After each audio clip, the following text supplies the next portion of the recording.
Hello everyone, what's up? Hope you are doing well today. Welcome back to my Positivity YouTube channel. Oops, sorry. Starting from now, I'm gonna change my channel's name into Silver Lining. So, welcome back to Silver Lining. I'm gonna read the continuation of Wild Darling Story Part 21 for you. Hope you enjoy it. Happy listening! I took my praying mat and went out of the room. After all, is there anyone else who is more miserable than me? When I lost my mother, she never came back to find me. Even now, Safura cannot hear anything from me even once. By God, the food that I eat and the air that I breathe become useless now. I went into the room and took a blanket from the closet. Nadia called out. She said, "It's not the time to sleep now." But my heart was so cold from the life and no one would understand. Regardless of Nadia's command, I put the blanket on my head and fell asleep. What was Safura doing now? I was wiping the glass of paraffin lamp with a white handkerchief when Belkis said, "I don't have much money left in my purse. If we use it, it will be just enough to buy bread for 3 months, but not enough to pay the rent of the house." Sahar said, "Thank God you still can buy dry bread for 3 months. My cash is zero right now. I don't have anything." Safura asked them, "Girls, what did you do with your money? Why didn't you save some for today?" Sahar said, "Aunt, we had spent everything we got. I never thought we would reach this day. Worst of all, what does Manize want to do with her defective brothers?" I said, "I don't know. We have to talk to all the girls tonight. I have no intention to live in this house anymore. It's better for everyone to go their separate way." Belkis said, "Which way? Are you crazy?" "Ha ha ha ha. We just had a way to get stuck here, and then we were severely punished. There is no other way but to sit and beg in front of the pilgrimage or ask them for charity." Sahar said, "I also agree with Belkis since there is no place for us to go. I have a brother who is thirsty for my blood. My whole family is you.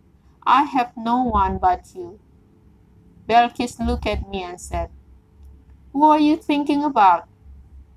"The glass has been clean for a long time."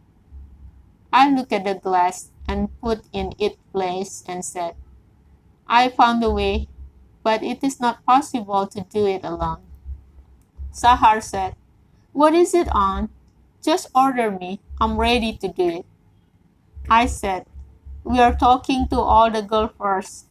Belkis, you, Seba.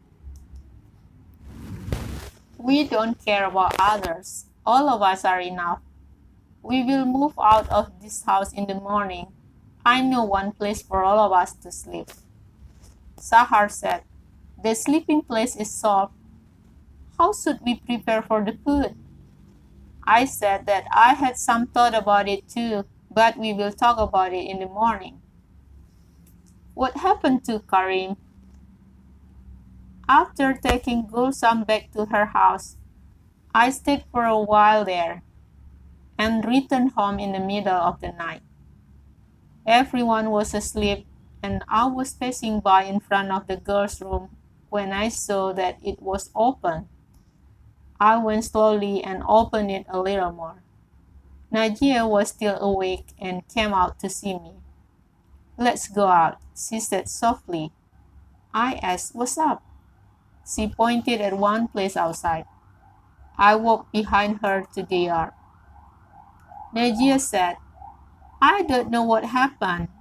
I was in the kitchen and I had no idea why Fariba asleep very early and didn't even eat her dinner. Nadia swears she did nothing to Fariba, And Samuel said she didn't leave her room at all because her daughter was ill. What do you think happened to Fariba? I looked at Najee and said, I know what happened. Leave her alone now. Let her calm down first. I will talk to her tomorrow morning. Najee said, It's good to hear that, my dear brothers. Let me go to bed now. It's too late. I said, Yes, yes, you may go. Fariba's room could be clearly seen from my bedroom window. I was wondering what I should do with this girl. Is she upset for my action tonight? If so, God, please help me. I looked up to the sky and said, God, help me not to lose the right of both of these girls and make me able to keep both of them happy. In the morning, I waited and watched from the window of Fariba's room if she woke up for taking ablution, but she didn't come out at all. Oh my God, it seemed to be more serious than I thought. I left the room. I was in the hallways of the house when my father came with tea in his hand and said, Oh, my son, it's good to see you. We have a meeting today. I said, When? He said, As soon as possible. Today we must be there and see what decision they make. I said, That's good. My father said, Go first. Fahid has a child. You know, last night his daughter was restless until morning and didn't sleep. He's going to the hospital today. Surely I will join you after visiting a few places. I said that it was okay, and I passed by in front of Fariba's room, but I didn't see her. God bless me because I don't want another person to be offended by me. I had reached the end of the alley. It could be seen from the distance. There was Frighten's car stopping there. He approached me and said, Let's go together. I said, Were you invited too? He replied, Today there is a big meeting and many people will come for sure. Nobody invited me, but being in such places is very useful in the future. I said, So it's good for us to move now, before it's too late. The meeting was held in the yard of one of our Mujahideen brothers. In the presence of Mullah and several others of his companions, many had come and there was no place left. We were forced to hold the meeting in the courtyard. One of our Mujahideen brothers stood up and said, First of all, I thank each and every one of you, our Mujahideen brothers, for coming to this parliament. Also, a special thanks to Mullah, who has showed us that our unity is greater than before, and that nothing will cause us to collapse. Then he gave the speech referring to the Russians. Infiltrated the veins of our government, where the press is in our hands. I see the day when we took the begging bowl for our right, and we are waiting for something to come to us from the leftover of the food of these infidels. These ungodly infidels have caused some of our miserable people to think of foreign cultures, to strip their daughters naked and send them to schools and universities for more modern education. We have no problem with education. In our religion and our holy book, the Quran, we put the teacher and the teaching at their highest level. But it is the nakedness of our women that has shaken the pillars of our religion. If you sit silently today and do nothing, tomorrow your wife and your children will also want to be free.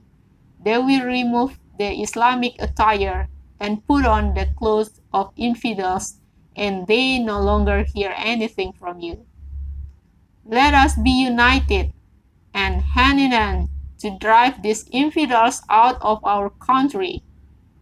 Everyone shouted. Good job, good job. You are absolutely right. These infidels have no place among us. Well, guys, that's all for now. Part 22 will be coming soon. Don't miss it.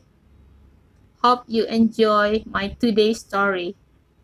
Don't forget to like, comment, and subscribe. Thank you.